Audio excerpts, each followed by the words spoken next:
Old Stuck-Up. The Fat Controller preferred steam engines on his railway, but he found diesels useful because they could pull either coaches or trucks. "You're versatile," he would say to them. "Real mixed traffic engines." Boko and Bear were proud of this, but James was not impressed. He liked these two diesels, but he treated all others with deep suspicion. "Diesels don't use coal and water," he would say darkly. "How can you trust an engine who isn't normal in his habits?"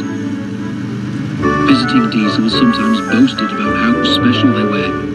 Usually Boko and Bear had to spend the next day smoothing ruffled feelings.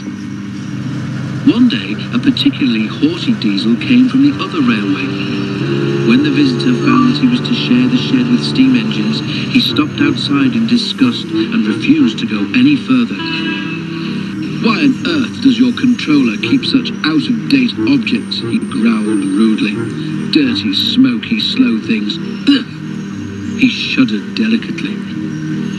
"On our railway," the diesel continued loftily, "steam engines are kept strictly in their place and not allowed on the main line without special permission."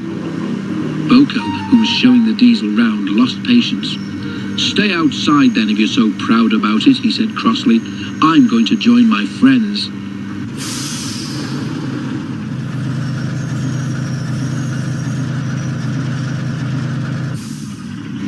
"I hope it's cold tonight and he can't start in the morning," snorted James.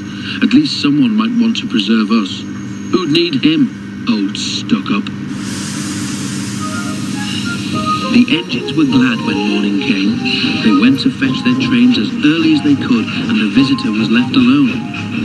"That's better," he purred to himself. "How can an engine rest in all that hissing and clanking?" The cleaning equipment and fuel supply were in the part of the shed which Boko and Bear shared. Old Stuck-Up was so full of self-importance that he'd forgotten he would need cleaning and refueling before he went home. It was getting late when he remembered. "If I go in now while the shed is empty," he said to himself, "no one will know I've been." He scuttled forward quickly, too quickly. The rails where Bear and Boko had stood were oily, and when he tried to stop, he couldn't.